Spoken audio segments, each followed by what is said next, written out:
शांताकारं भुजगशयनं पद्मनाभं सुरेशं विश्वाधारं गगनसदृशं मेघवर्णं सुभागं लक्ष्मीकान्तं कमलनयनं योगिभिर्ध्यानागम्यं वन्दे विष्णु भवभयहरं सर्वलोकैकनाथम्। बोलिए ग्यारस माता की जय। मोहिनी एकादशी का व्रत करने से व्यक्ति के सभी पाप और दुख दूर हो जाते हैं। वह मोह और माया के बंधन से मुक्त हो जाता है।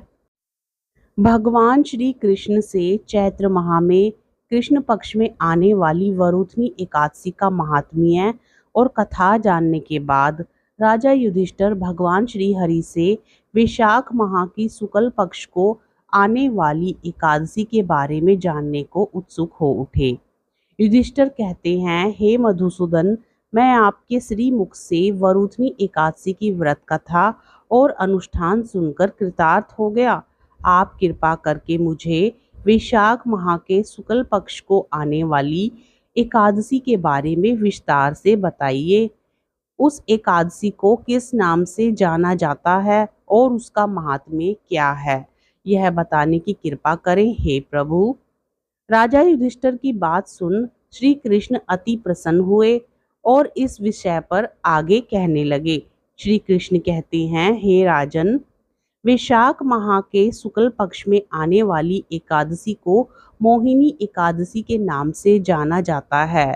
यह एकादशी मनुष्य के सारे मोह बंधन को काटने वाली पाप नाशनी और मोक्षदायिनी एकादशी है।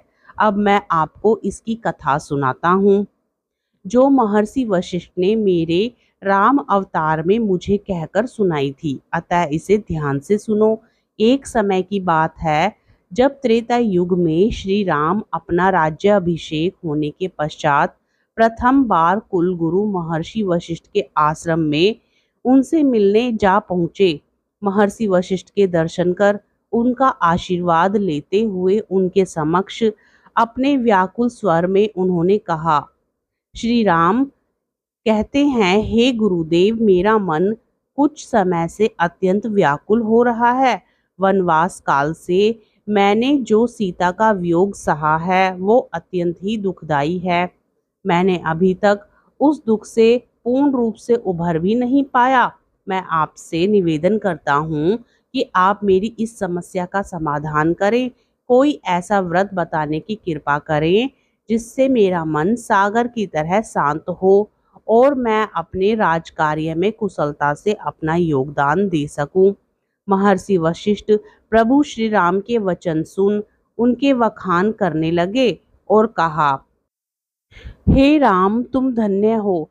तुमने जो वियोग सहा है वो आम मनुष्य के लिए मृत्यु के समान है, किंतु उस वियोग से उभरकर तुम अपनी प्रजा की सेवा हेतु मुझसे जो समाधान प्राप्त करने आए हो उसमें मैं तुम्हारी अवश्य सहायता करूंगा।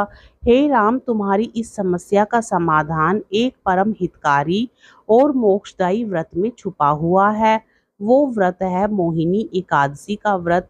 हे राम, वैसे तुम्हारे नाम के स्मरण मात्र से सभी जीवों के दुख पीड़ा दूर हो जाते हैं, किंतु जनहित के उपलक्ष्य में यह व्रत जो भी मनुष्य श्रद्धा पूर्वक करेगा उसके जन्म जन्मांतर के पाप नष्ट हो जाएंगे और वो सभी मोह बंधन से छूटकर भगवान विष्णु के परम धाम को प्राप्त करेगा। इस व्रत से जुड़ी एक कथा मैं आज तुम्हें सुनाने जा रहा हूँ, अतः तुम इसे ध्यान पूर्वक सुनना। सरस्वती नदी के तट पर भद्रावती नामक एक नगरी हुआ करती थी। घृतिमान नामक एक परम प्रतापी चंद्रवंशी राजा उस नगरी पर राज करता था। वह नगरी पूर्ण रूप से समृद्ध और धनी थी। उस नगरी में धन संपत्ति से परिपूर्ण और धर्म काज में अपना जीवन व्यतीत करने वाला धनपाल नामक एक वैश्य भी रहा करता था। वो अत्यंत पुण्यवान और परम विष्णु भक्त था। उसने अपने जीवन काल में अपने नगर और जनहित में अनेक भोजनालय, धर्मशाला, कुएं, सरोवर और प्याऊ की रचना की थी। मार्गों पर आम, नीम, जामुन आदि के वृक्ष भी लगवाए थे। धनपाल सुखी और समृद्ध होने के साथ साथ संतान सुख से भी परिपूर्ण थे। उन्हें 5 संतानें थी। सुमना, सुबुद्धि, मेधावी, सुकृति और धृष्ट बुद्धि। इन संतानों में 5वीं संतान धृष्ट बुद्धि अत्यंत दुराचारी और महापापी थी। वह वैश्यागमन, दुष्ट मित्रों की संगति में रहकर जुआ खेलता और पर स्त्री के साथ भोग विलास भी करता तथा हर रोज मद्य और मांस का सेवन करता था। इसी प्रकार के कुकर्मों से वो अपने पुण्यात्मा पिता के धन का व्यय करता था। पुत्र के इस कुकर्मों से पिता धनपाल अत्यंत दुखी थे। एक बार पुत्र धृष्ट बुद्धि मदिरा पान कर देर रात्रि घर आया और अपने पूज्य पिता का अपमान करने लगा। क्रोध में आकर पिता धनपाल ने उसे घर से निकाल दिया।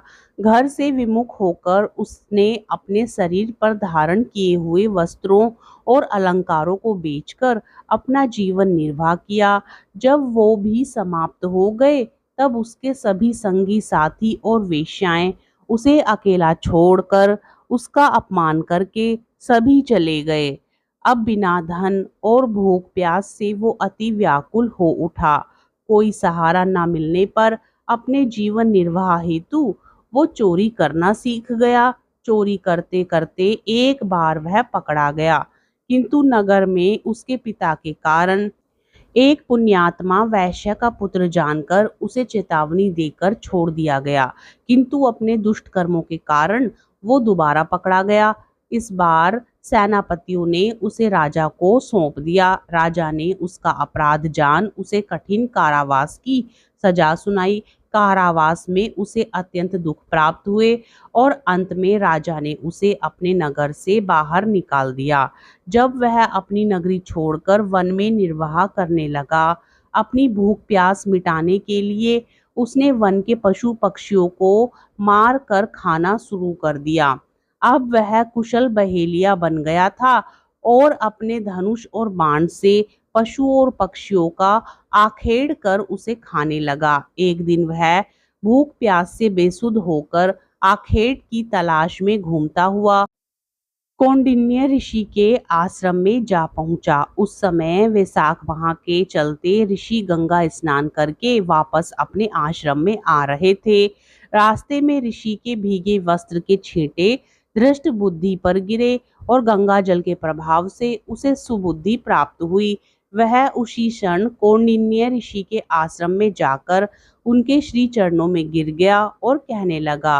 धृष्ट बुद्धि कहने लगा, हे मुनि श्रेष्ठ, मैंने अपने जीवन काल में अत्यधिक पाप कर्म किए हुए हैं और उसके फलस्वरूप आज मेरी यह दशा है। मेरे पास धन नहीं है और ना ही पर्याप्त अन्न। इस अवस्था में मेरा जीवन निर्वाह कठिन हो गया है। इन सभी दुखों के निवारण हेतु क्या आप मुझे कोई उपाय बता सकते हैं जिसमें धन की आवश्यकता ना हो और मैं अपने पाप कर्मों का प्रायश्चित कर सकूं? ऋषि ने दीन स्वर सुन अपने उच्च स्वर में कहा। ऋषि कौंडिन्य कहते हैं, हे वत्स, मैं जानता हूँ तुमने अपनी क्षीण बुद्धि के कारण बहुत पाप कर्म किए हैं और उसके फलस्वरूप आज तुम्हारी यह दशा है। अतः इस दशा के निवारण हेतु तुम्हें भगवान विष्णु की अति प्रिय एकादशी तिथि का व्रत रखना होगा। विशाख माह के शुक्ल पक्ष में आने वाली मोहिनी एकादशी तुम्हारे पाप कर्मों से तुम्हें मुक्ति दिलाने हेतु अति उत्तम तिथि है। इस एकादशी का व्रत करने से मनुष्य के मेरु पर्वत के समान पाप भी क्षण भर में नष्ट हो जाते हैं और मनुष्य को सद्गति प्राप्त होती है। ऋषि कौंडिन्य के वचन सुनकर धृष्ट बुद्धि अत्यंत प्रसन्न हुआ और बिना विलंब किए आने वाली मोहिनी एकादशी का व्रत रखकर पूरे विधि विधान से भगवान श्री हरि की पूजा अर्चना की और द्वादशी के दिन सूर्योदय के बाद भगवान श्री हरि की आराधना करते हुए उसने व्रत का समापन किया। हे राम, इस व्रत की पूर्ति से उसके सारे पाप नष्ट हो गए और उसके अंत समय में वह गरुड़ पर बैठकर विष्णु लोक को गया। संसार में इस व्रत को करने से मोह के सारे बंधन छूट जाते हैं। संसार में इस व्रत के अतिरिक्त और कोई व्रत श्रेष्ठ नहीं है। इस व्रत के महात्म्य को पढ़ने या श्रवण करने मात्र से 1000 गोदानों का पुण्य फल प्राप्त होता है। मोहिनी एकादशी के दिन भगवान श्री हरि विष्णु ने मोहिनी का रूप धारण किया था। इसलिए अब सुनिए भगवान विष्णु के मोहिनी रूप की कथा। पौराणिक कथा के अनुसार समुद्र मंथन के बाद अमृत को लेकर देवताओं और असुरों में आपाधापी मच गई। ताकत के बल पर असुर देवताओं पर भारी पड़ रहे थे। परेशान देवताओं ने साथ में मिलकर भगवान विष्णु से इस समस्या का समाधान ढूंढने की विनती की। देवताओं की मुश्किल हल करने के लिए विष्णु भगवान ने एक योजना बनाई। वो मोहिनी का रूप धारण कर असुरों के सामने गए। भगवान विष्णु का मोहिनी रूप इतना मनमोहक था कि इसे देखकर देवता और दानव दोनों मोहित हो गए। मोहिनी को देखते ही असुर अपनी सुध बुध खो बैठे। मोहिनी ने पहले तो असुरों को अपनी मोह माया के जाल में फंसाया, फिर धीरे से सारा अमृत देवताओं को पिला दिया।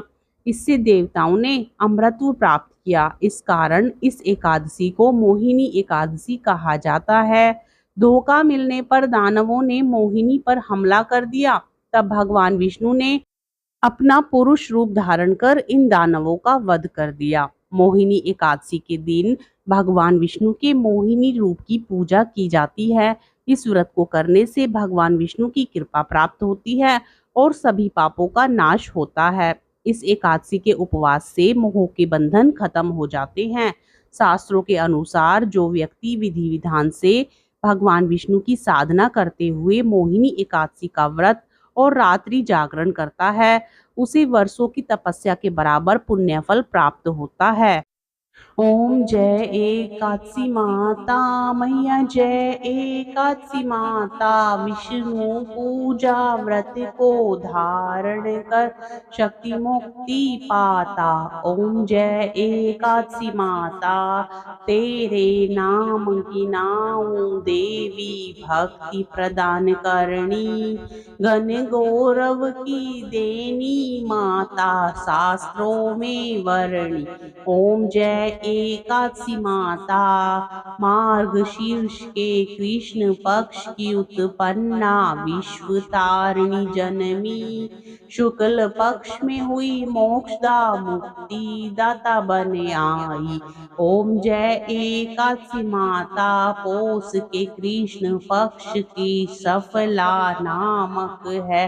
शुक्ल पक्ष में होए पुत्र दा आनंद अधिक रहे। ओम जय एकादशी माता नाम षट तिला माघ मास में कृष्ण पक्ष आवे। शुक्ल पक्ष में जया कहावे विजय सदा पावे।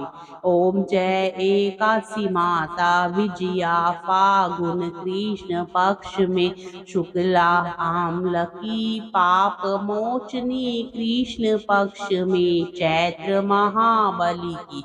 ओम जय एकादशी माता चैत्र शुक्ल में नाम कामदा धन देने वाली।